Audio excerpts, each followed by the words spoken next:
Krishna Krishna Hare Hare,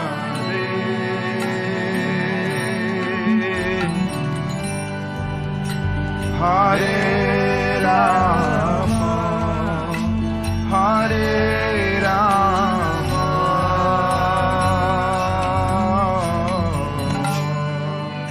Rama Rama, Hare Hare,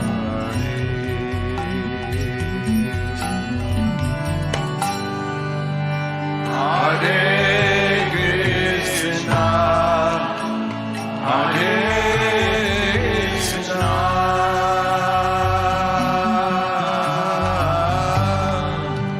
Krishna Krishna, Hare Hare, Hare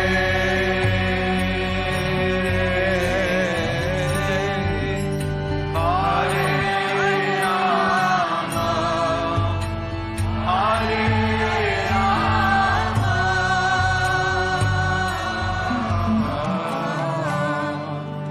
Rama Rama, Hare Hare. Hare Krishna devotees, please accept my humble obeisances of Guru Sri Prabhupada. Welcome devotees to our morning Bhagavatam class.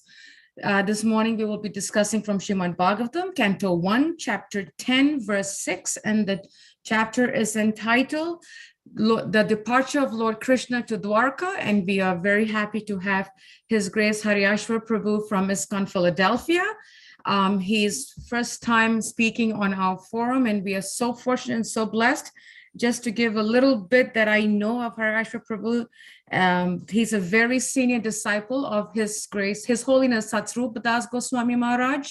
And I have been, my family and I have to say, have been very fortunate and blessed to have had his association for many, many, many years during our stay in Gitanagari. I remember him always coming up for any festivals in Gitanagari and any events or functions that involves His Holiness Bhakti Tirtha Swami. So we're very happy to have Haryasva Prabhu.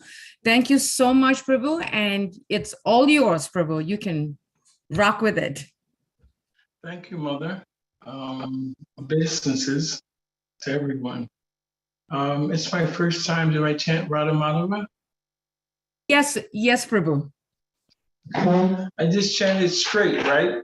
Yes, Prabhu. Because when we repeat, that's going to be latency. So you just, you just chant on your own. Yes, and we'll just follow you on mute. Okay. Thank you. Thank you, Mother. Jai Radha Madhava Kunja Vihara Gopi Janavallabha Girivardhara Jashodhanandana Brajajana Ranjana Yamunatira Anachari Jaya Radha Kunja Vihara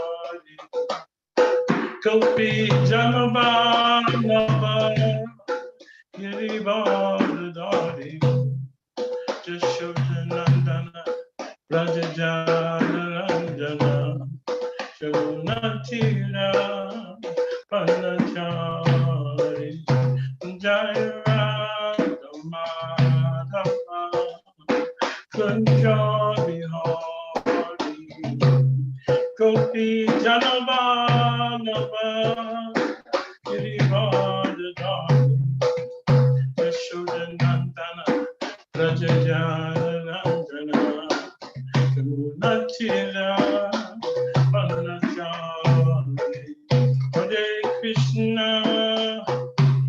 Krishna, Krishna Krishna, Hare Hare, Hare Rama, Hare Rama, Rama Rama, Hare Hare, Hare Krishna, Krishna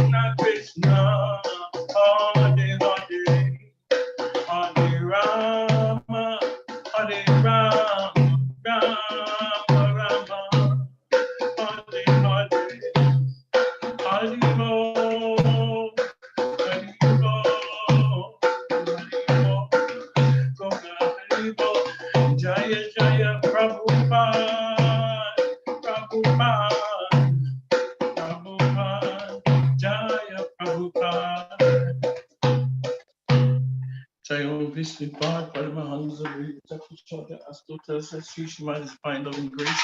AC Bhaktivedanta Swami Srila Prabhupada Jai. Om Vishnu Pad, Paramahansa, Chakuchata, Astota, Sri Srimad is fine loving grace. Srila Bhakti Siddhanta Saraswati Maharaj, Srila Prabhupada Ki Jai. Ananta Koti Vaishnava Vrinda Ki Jai. Namacharya Srila Haryasva Koti Jai. Thanks to Sri Krishna Chaitanya. Prabhu Nityananda Shri Advaita Gadadhar Srivasa Gaura Jai. Shri Radha Krishna Gopinath Radha Kun Sham Kun Ki Jai. Vrindavan Dham Ki Jai. And I will tweet my poor Dham Ki Jai. Rantaraj Kumud Bhagavatam Ki Jai. Nitai Gaur Prem Ananda. All glories to the symbol of devotees. All glories to the symbol of devotees. All glories to the symbol of devotees. All glories to those feet of Sri Guru and Sri Guranga. Jai Shri. All right, Mother. Om Prabhu, Namo. can I request you to turn your video on so we can see you, Prabhu, if that's okay? Yeah. We would love to have your associate. Haribo! I never can tell when, I'm always making a mess. No, Prabhu, it's always nice to see you, Prabhu. Thank you so much. Thank you. So we're reading from Srimad Bhagavatam, Canto 1, Chapter 10, Text 6. So I go straight through and then word for word. Nadayo Vradaya Klesha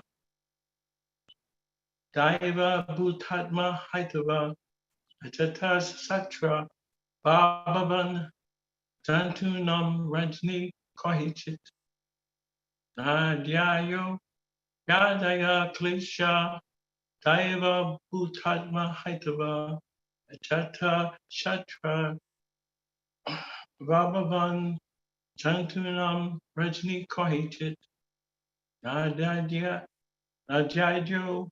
Vyadaya Klesha Daiva Bhutatma Haitava Ajata Shatra Bhavavan Jantunam Rajni Kohichit. So I did word for word, Mother? Yes, Prabhu. No, never. Adya, anxieties. Yadaya, diseases. Klesha, trouble due to excessive heat and cold. Daiva Bhuta Atma, all due to the body, supernatural power, and other living beings. Haitava, due to the cause of Ajata Shatra. Unto one who is no enemy, Abhavan, happened. Jantunam, of the living beings, Vrashni, unto the king, Karhichit, at any time. Translation. Because of the kings having no enemy, living beings were not at any time disturbed by mental agonies, diseases, or excessive heat or cold. Purport. To be nonviolent to human beings and to be a killer or enemy of the poor animals is Satan's philosophy. In this age, there is enmity towards poor animals, and therefore the poor creatures are always anxious. The reaction of the poor animals is being forced on human society, and therefore there's always the straining of cold and hot war between men, individually, collectively, or nationally. At the time of Maharaj Yudhishthira, there were no different nations, although there were different subordinate states. The whole world was united, and the supreme head, being a trained king like Yudhishthira, kept all the inhabitants free from anxiety, diseases, and excessive heat and cold.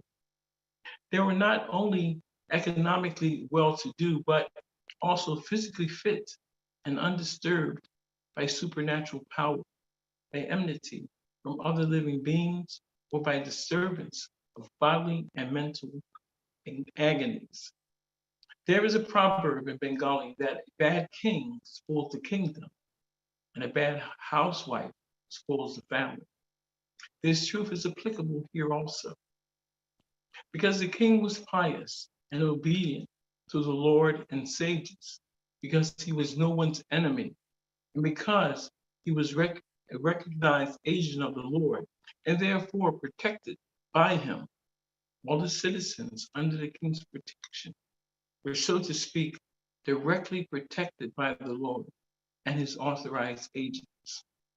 Unless one is pious and recognized by the Lord, he cannot make others happy who are under his care.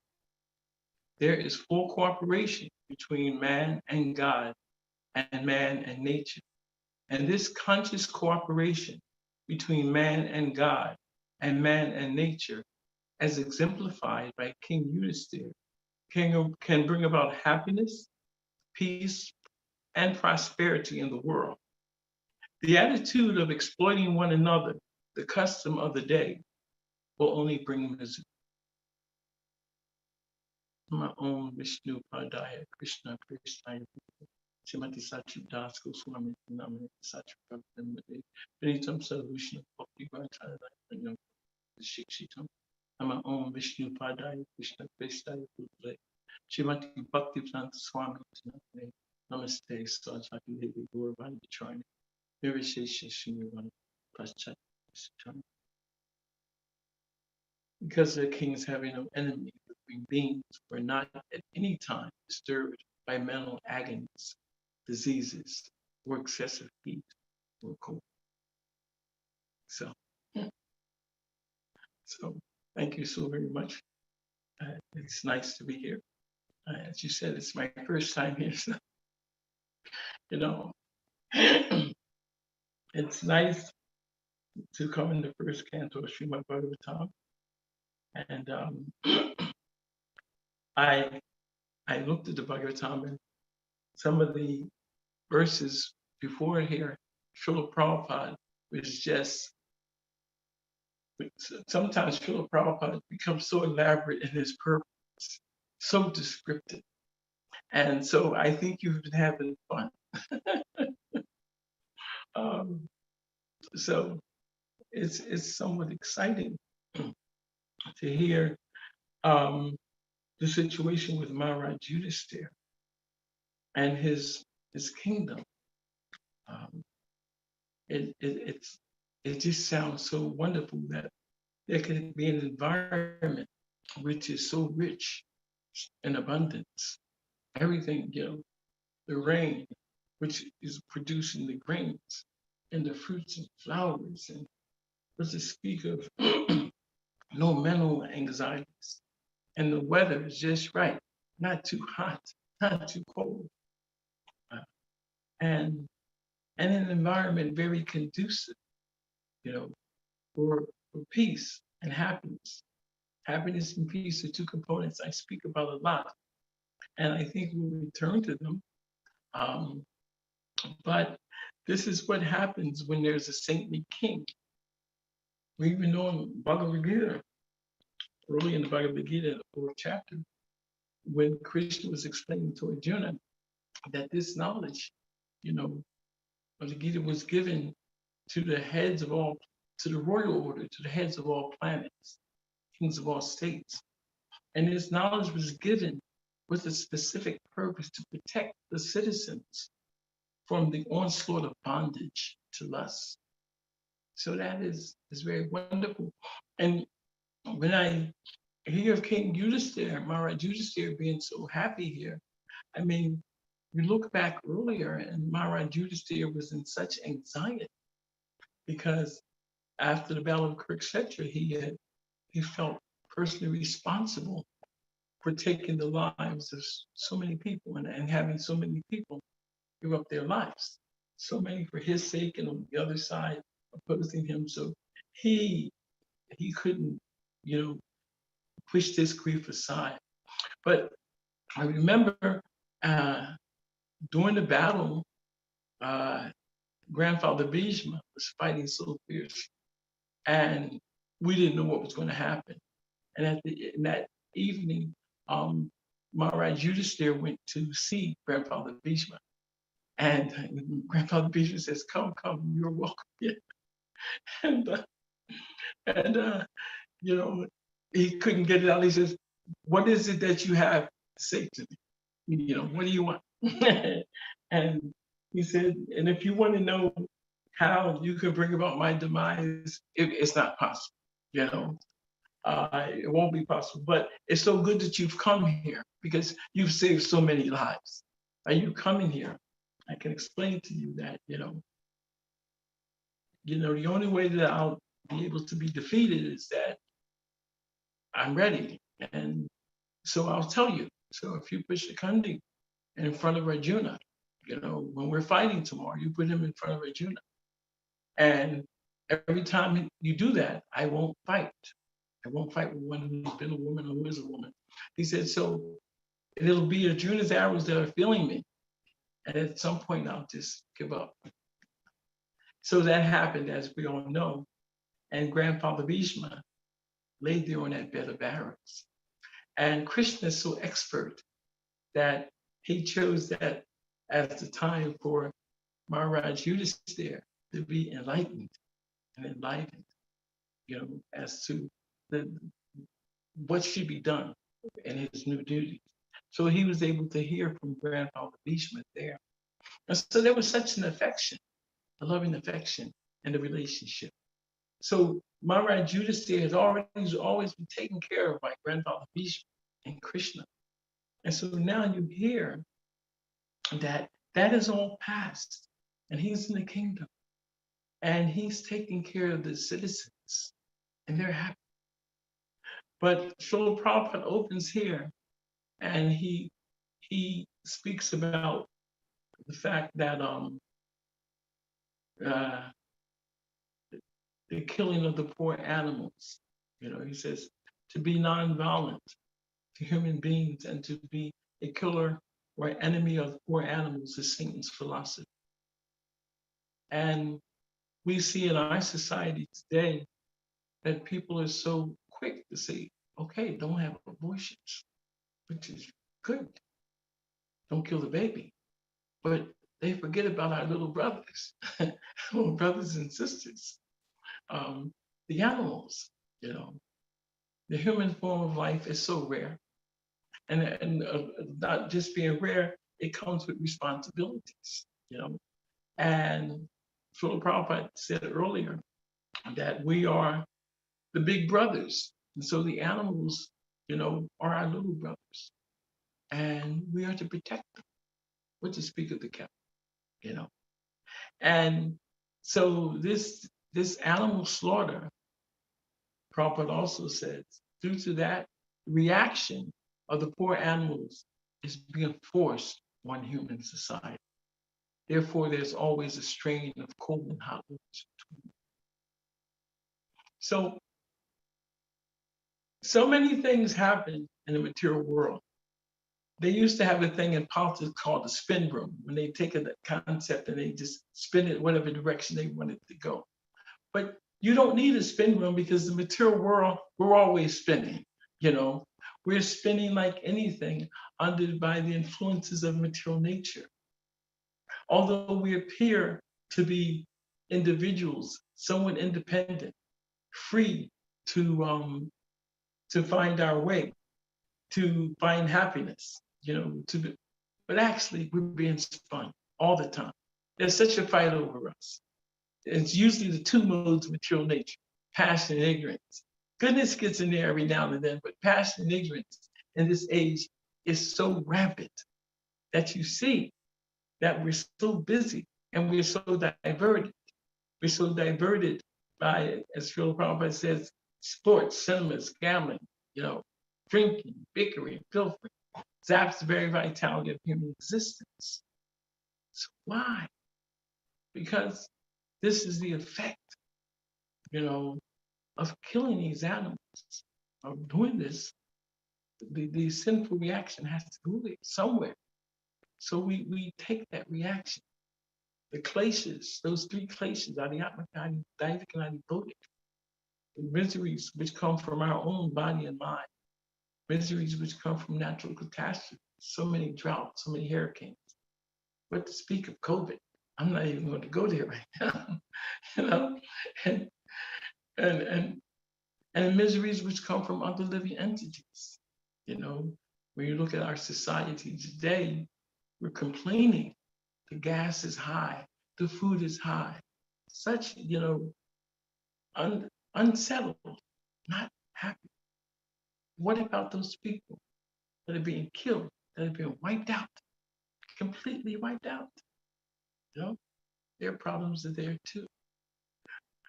Again, this is the result that Srila Prabhupada is speaking about. So I love that environment which is being presented here.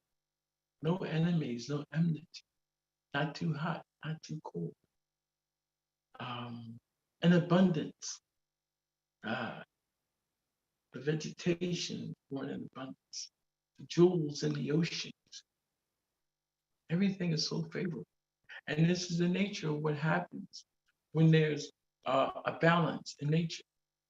When we open up the curtain, we see that there's so many things that are taking place, not just with us, but with the Lord and the Lord's devotees. Just like, why is the rain coming or not coming? When there's satisfaction, then Indra is bringing the rain like anything, because he's working with the Supreme Lord. He's working with Lord's devotees. And the vegetation is growing. And soil is letting that sun shine so nicely. And so nature, there's such a balance in nature. We think we're going to find a balance in nature by, other means. But the real balance is that the human form of life comes with a responsibility. And that responsibility is that we have to be dutiful to the Supreme Lord. And these two things, peace and happiness, which we're hearing about here, they become elusive. Why? Because sense gratification and self-realization go nailed together. When you don't have a king like Maharaj Judas there, protecting the citizens, educating us, giving us a clear understanding of what should be done and what should not be done, by his example, adhering to the scriptures and living life in such a way that is in obedience to the Supreme Lord, that is in tune with nature. So that balance takes place and happiness comes. One who's not connected with the Supreme in Krishna consciousness can have neither transcendental intelligence, that intelligence above the mundane sphere, nor steady mind, without which there's no possibility of happiness, peace. And how can there be happiness without any peace? So peace and happiness is what's there, and we want that. But that comes from the right formula, going back to the point of connecting with the Supreme.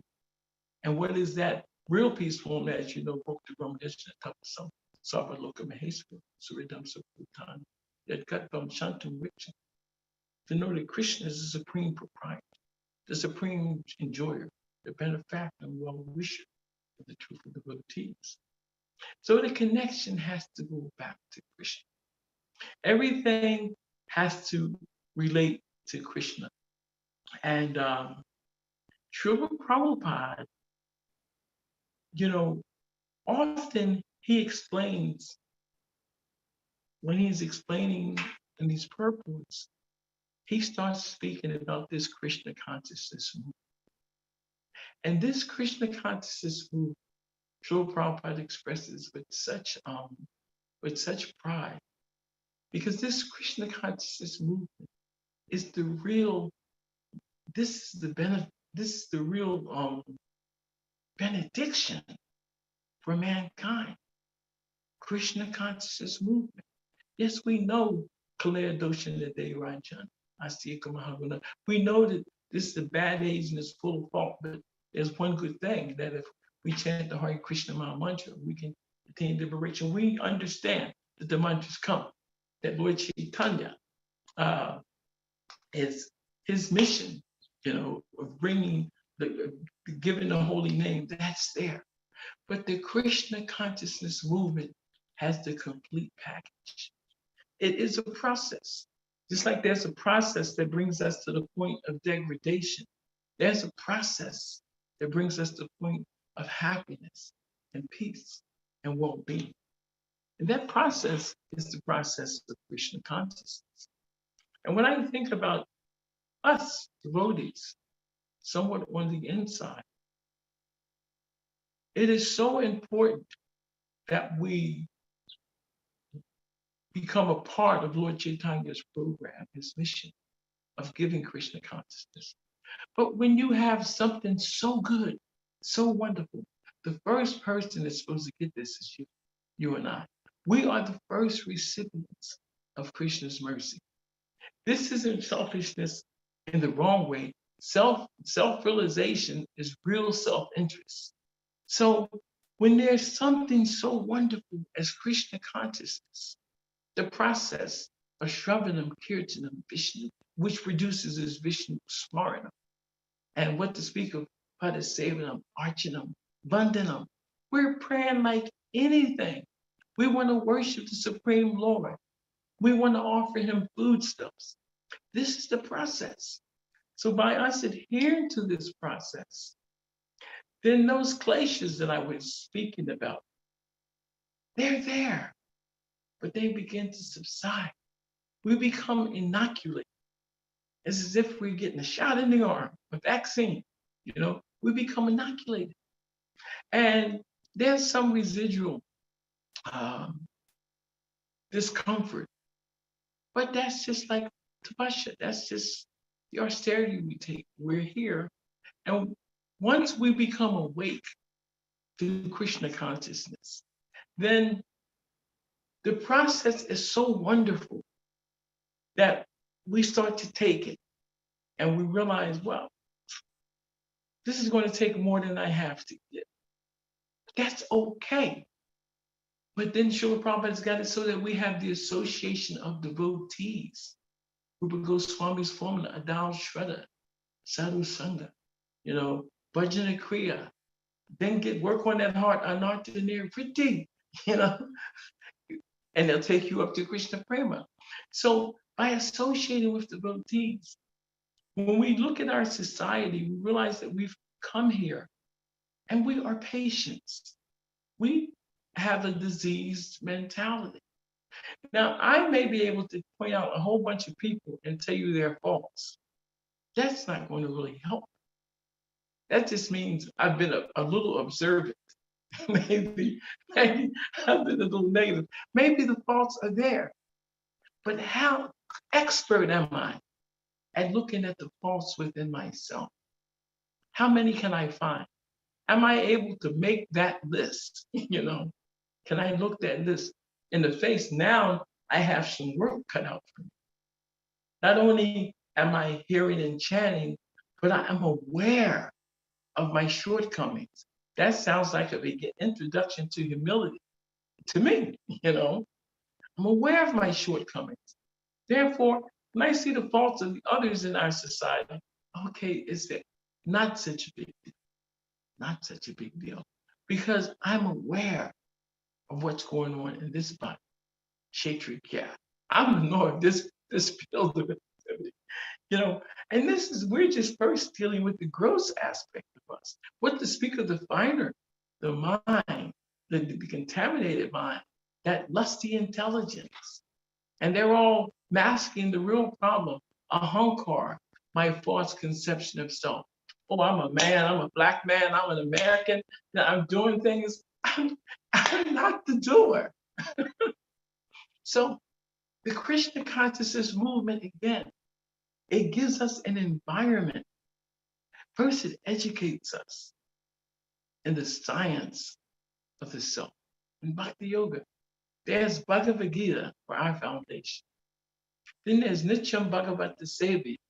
Oh my God, when we move over to the Srimad Bhagavatam, Nigama Kalpataro Galitam Balam Shuka Mukha Amrita Travasam Yuktam Pipat Bhagavatam Rasamadayam Mahoro Vesika Bhavaka.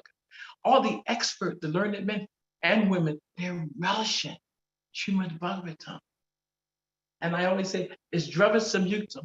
It's semi-solid and very easily swallowable. Sounds like ice cream to me. Pipata, do relish this Srimad Bhagavatam. And it's wonderful. And that's just introductory. But what does the Bhagavatam do? Dharma Purjita Kaitavo Paramo Nirmatsaranam, kicking out all kinds of a job, religion, which is materially motivated. You see, the light's coming on in the room. The Bhagavad Purana propounds the highest truth. And what is that? Reality distinguished from illusion. This is real welfare. And such truth uproots those glaciers, they're back again. It uproots them, you know? So now, but we're in an association where we hear Srimad Bhagavatam. It's discussed and it is explained. Ooh,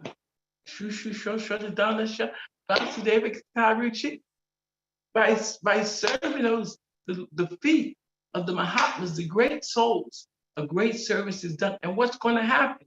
We gain an affinity for hearing the message of Bhagavatam.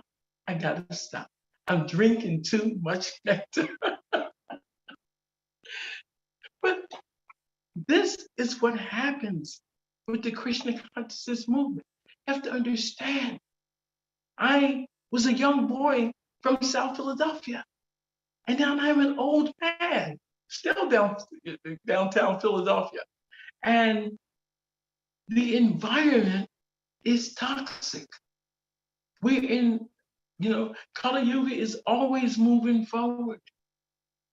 But we don't have to be so bothered. I'm bothered because my heart hasn't become soft enough, that the compassion isn't strong enough that I run out the door every day and say, how can I help? That's my anxiety. And I see that I'm getting too cushy, too comfortable. But that intensity has to be there, because this is also a part of paying back, of giving back in Krishna consciousness. So we share this information. And as we take it ourselves and share it, we become ambassadors. Why? Because we are an example. We're an example of what could happen if we apply this Krishna consciousness in the right way, if we take it. Now, that may sound dreamy, but there are obstacles on the path. I want to be as real as possible. Krishna consciousness is so wonderful, but the influences of material nature are very strong. Krishna says to himself,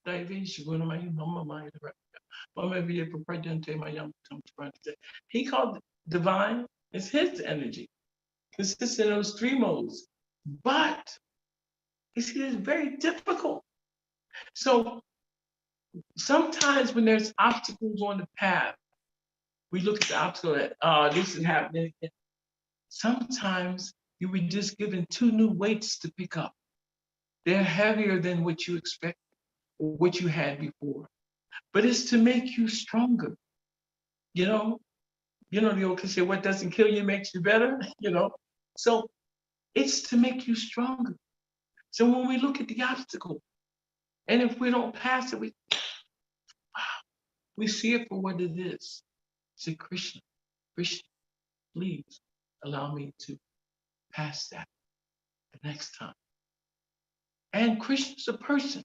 So we got to talk to him a little bit, Let him know that we realize that we're weak, we're strong. We're weak, we're not strong. That, wow, I feel weak. I'm not strong. And it's due to the weakness in my heart. That is a good way to approach chanting our job. If we go to call Krishna, and remember, the whole thing that we're doing, we're petitioning Krishna when we're chanting, but we're trying to convince Krishna to please engage us in his service. It's so simple. And Krishna is not easily convinced because he knows us. He's got all the data. He knows where we're coming from. He knows where we're going. So he knows.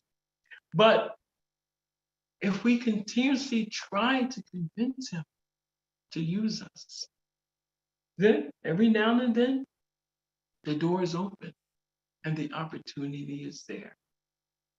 And that opportunity is there in the form of surrender. I know I'm using big words today. I'm sorry. But I remember, I think I was still a Bhakta, and I joined the temple, and the temple president says, okay, Dr. Howard, you're going to have to surrender. I said, I did that last week, you know? I was like, what is he talking about? I did last week. But that may be so. But that surrender is bringing us closer and closer. You remember, Krishna explained the entire Bhagavad Gita. And all he wanted, and then he got down to 2 points. He first he gave the methodology. One mana mother mother bhakti. He says, always think of me, worship me, bow down, offer your homage. Surely you come to me, I promise you, because you're my very dear friend. But he punched home, Sarva Dharma and Prija. Abandon all these varieties of Dharma and just surrender unto me. I will protect you from all sinful actions. There's a quote from Srila Bhakti. He says, do not be concerned about your self-interest. I will take care of your self-interest.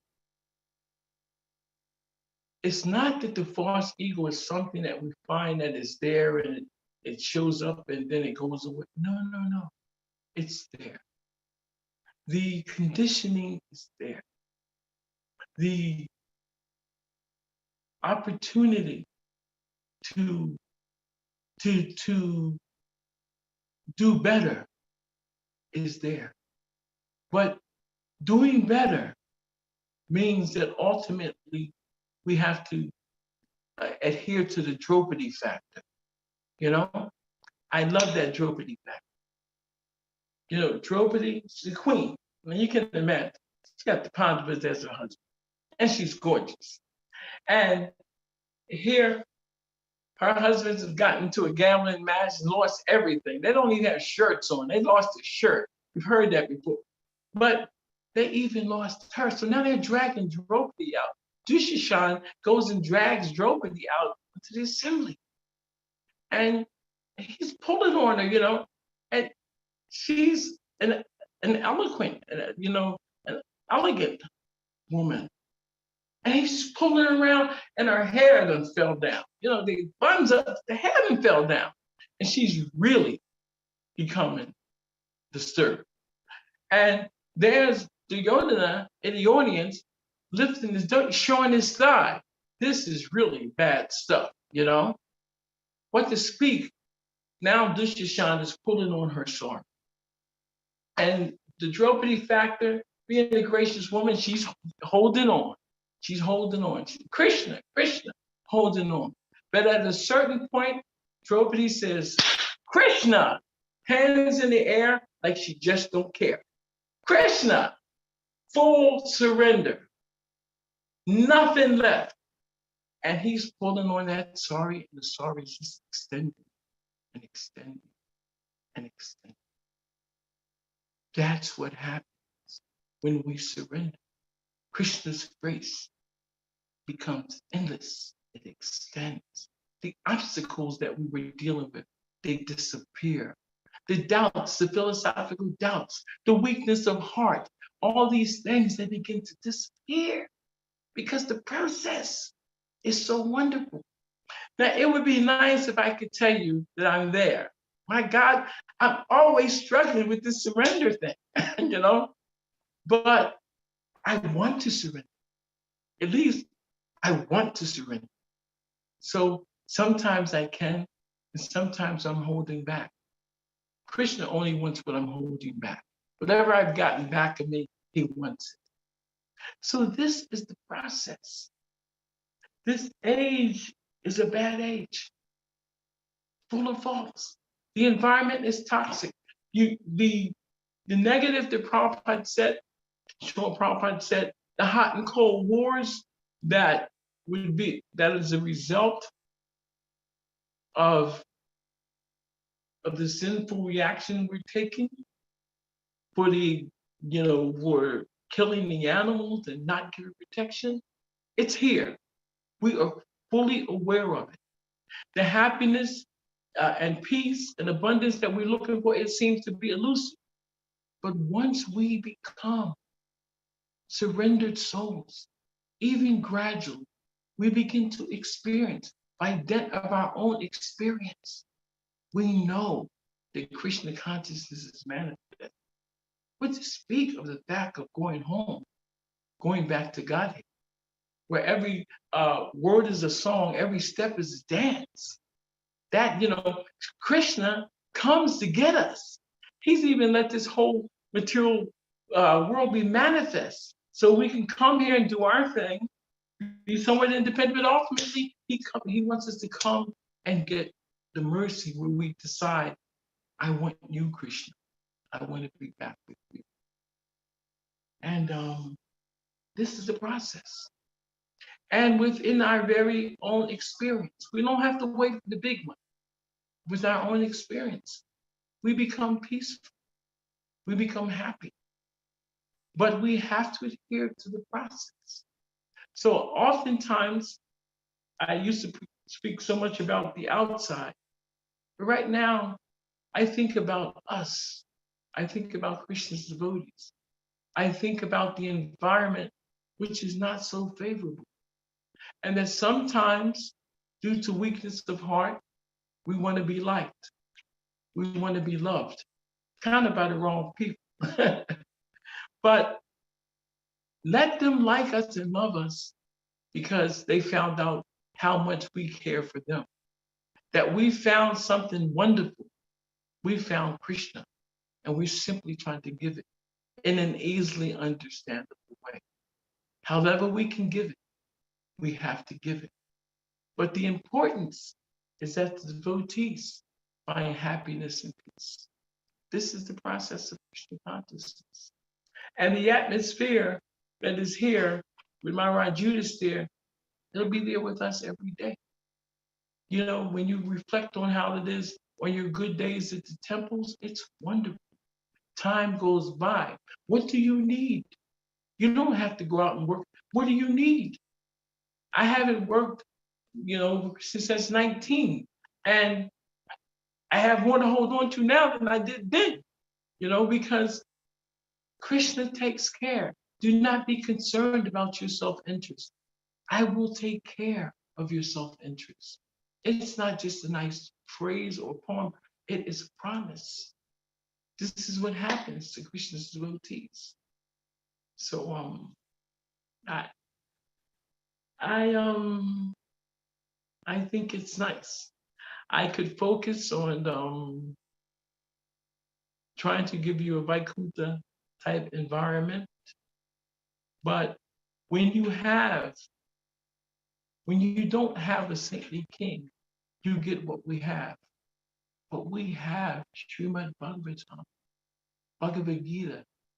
We have the spiritual master. We have Srila Prabhupada. And so the Krishna consciousness movement is giving everything we could possibly need. What to speak, because I say that because the holy name is everything. But even with the holy name, we tend to fall short. If we have a weakness and we don't follow the principles of Vaidhi Bhakti, Vaidhi Bhakti means this you must do. No intoxication, no gambling, no illicit sex, no meat eating. This you must do. The regulated principles of freedom. You have to avoid the sinful pillars of life. Now take this Maha Mantra. And so with taking the Maha Mantra, there's always austerities, but there's purification. The heart has to change. So as we chant the mantra with faith and proper association, then we realize that I'm not so important. I'm not so good. This is not low self-esteem. This is the realization. I'm an eternal servant of the Supreme, and somehow or another, I'm here. And for so long, I've abandoned Krishna, trying to enjoy Maya. But now, for today, I'm going to rededicate myself.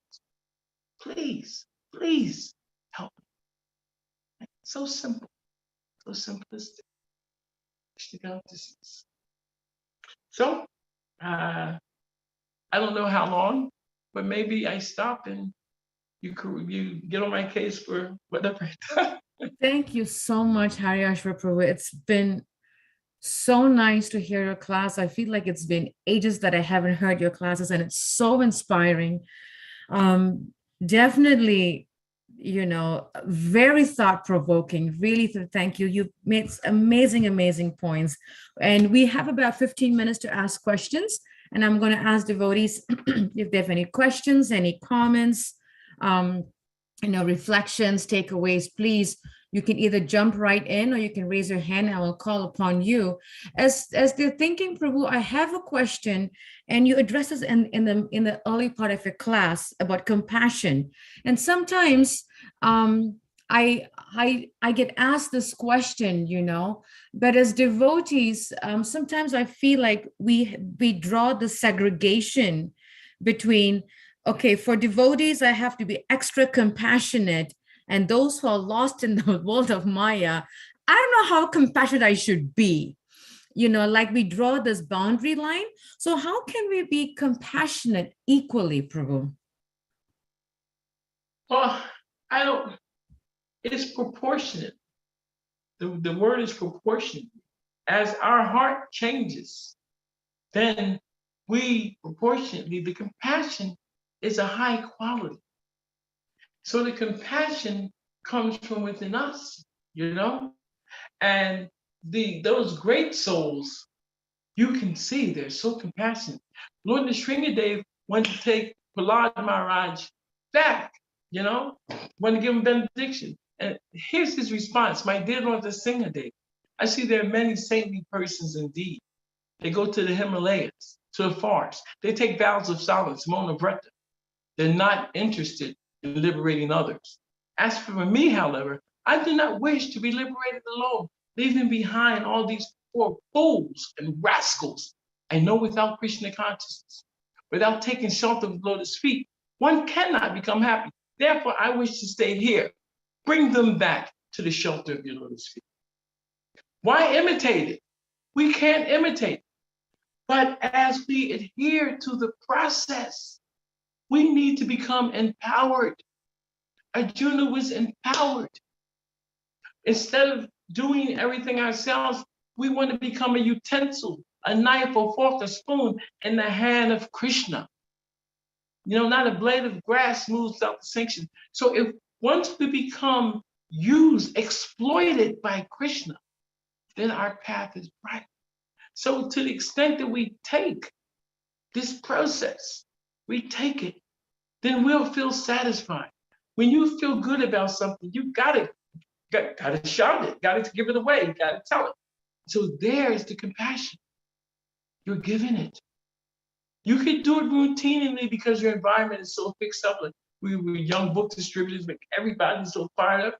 But ultimately, you're going to cool down. It has to come from your heart. So why not start now? Let your compassion grow. And it can be endless. Your compassion can be more for the helpless because you see they need it. Garuda was compassionate to that sparrow. The little sparrow was determined. Give back those eggs, or I'm drying you up. The ocean's like, please. And sparrow just start taking. Garuda said, listen, get the eggs down here. So it's like that. Krishna, he carries what we lack and preserves it. Thank you so much, Prabhu. Such a key point, how it starts from us and we have to work on ourselves. As you were speaking, I was remembering a book written by Satsrup Maharaj. I think it's called The Vaishnava Compassion, something like that. Yes. Yes. And somewhere in the yes, I have the copy of the book downstairs here on my bookshelf. And somewhere in the book, Maharaj says that compassion is the seat of bhakti. That is where it all starts. Yes. Thank you so much. And he asks in that book, be compassionate to yourself. Attend Mangalarati. Attend the full morning prayer. Do all these things. Do it for us. This is real compassion. Thank you so much, Prabhu. Any questions from devotees? Any thoughts, any reflections? Because I can definitely ask one more question if there isn't, but just want to make sure that I'm not jumping ahead of anybody here. Prabhu, and as you were speaking about, Maharaj, you just here, it's because he was such a devotee Maharaj, a devotee leader, lack of a better word, that he did whatever the Lord said, even though he didn't want the kingdom. He was so detached, but because the Lord wanted a righteous king, he became the king, and because of his piousness, his piety, everything was so perfect, and if everyone was peaceful. And I've been asked this question, Prabhu, as Kali Yuga is progressing and it's not getting any better, we see it so much all over the world. It's such a challenge sometimes to find peace. So in this world of bombardment and craziness, how can one find peace, so to speak? That's what I spoke on Nasti Buddhi Yuktasha.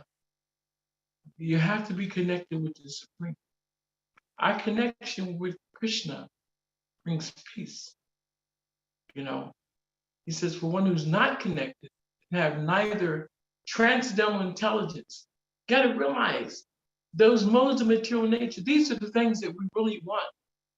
We really want contentment and peace. We want happiness and peace. But that is meant for devotees. This comes from a spiritual process. We become elated. We become dejected. That's not happiness. Oh, I've got a lot of food. I've got a lot of money. That's elation. The real happiness is experienced from the self.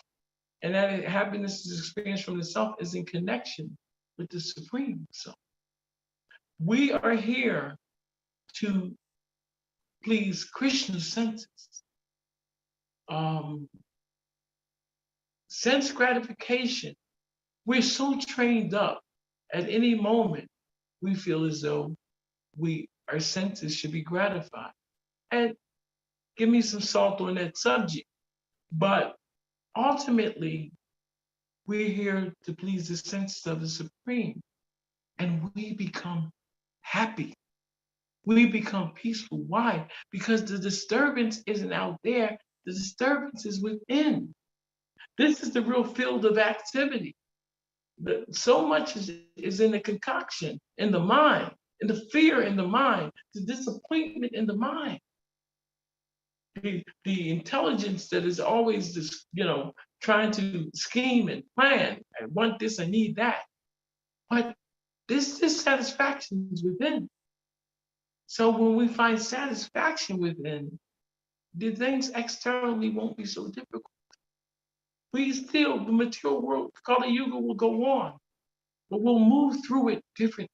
We'll navigate our course differently. Our compassion will be there. We will understand the suffering.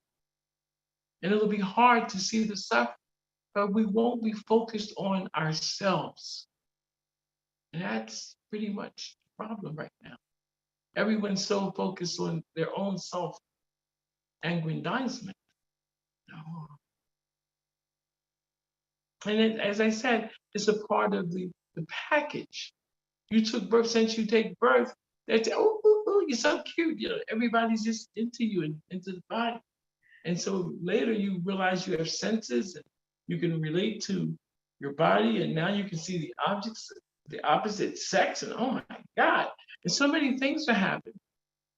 But it's all part of our conditioning to bring us to a bad point, unless we use what we are being given in this Krishna consciousness movement.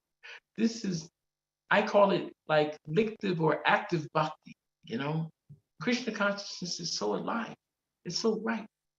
But we have to forget our frustrations and take it. And to the extent that we take it, we can relate to it because we're experiencing it by dint of our own, Rajaguya, Rajavidya, Rajaguya, projection, by dint of our own experience. Thank you so much, Prabhu. Such a Amazing points. Such very, very nice points. That really helped. Thank you. Any questions from devotees before we end the class? Any talks? Oh, yes, Prikshit, go ahead. Hare Krishna. Please accept all the obeisances. All glory to the Prabhupada. Hare Krishna, Prabhu. Thank you for a nice lecture. Very nice lecture. In the purport, Srila Prabhupada says right at the beginning, to be non-violent to human beings and to be a killer or enemy of the poor animals is Satan's philosophy. And it looks like that's going on even in the churches, because now they're saying, when Srila Prabhupada brings up the commandment, thou shalt not kill, and the Christian says it means we should not kill human beings. They have put a clause in there that says killing means you don't kill human beings. So am I on the right track that this is what Srila Prabhupada is talking about, Satan's philosophy? He said what? He said You in in the the beginning, purport you said. yeah, the very first sentence in the purport, to be non-violent to human beings and to be a killer or enemy of the poor animals is Satan's philosophy. Yes, yes. Yeah, that's what I was going around, but basically all I'd like you to is comment about it, because it seems like this is what some of the religionists are saying, that the commandment that says thou shalt not kill, they're saying it means you should not kill human beings, but then the animals could be killed. I just wanted you to comment a little more about that. It's just a poor fund of knowledge. I explained that in the very beginning. The Christian's point is don't abort the children, don't kill the babies, and that's right. But what about killing the animals? They can't, because it's a malecha. The other religions are malecha religions, so there's some allowance in their religion for them to eat meat, but what kind of meat? What kind of animals? In the Bhagavatam, deer, different lamb, but never is it sanctioned to kill the cow. But there's an abundance of grains and fruits and vegetables. This is just the mentality. Ultimately, the only reason the animals are being killed is for enjoyment and profit. Someone thinks that if they kill the animal, they're going to enjoy eating the flesh. And others think if I kill this animal, I'm going to make money. That's the only reason why they kill animals. There's no phantom. It's not that we can't have something to eat. And in other religions, they think that this is allowed. But the Bhagavatam kind of rejects Kaitavadam, cheating. Cheating religions. This Srimad Bhagavatam propounds the highest truth, So the real point is that it's just nonsense. Prabhupada said it's Satan's philosophy. So how can you be God conscious when you're following Satan's philosophy? You want to be nonviolent to human beings, but you can kill animals. And Prabhupada, earlier on, he said, we're the big brothers. And in the 14th chapter, Krishna says, that material nature, the living entities all different species of life seem to come out as products of material nature, but he's the seed-giving father. So Krishna is the father of all the living entities, all the different species of life. And we're the big brothers. So Prabhupada said, we're the big brothers. So it's our duty.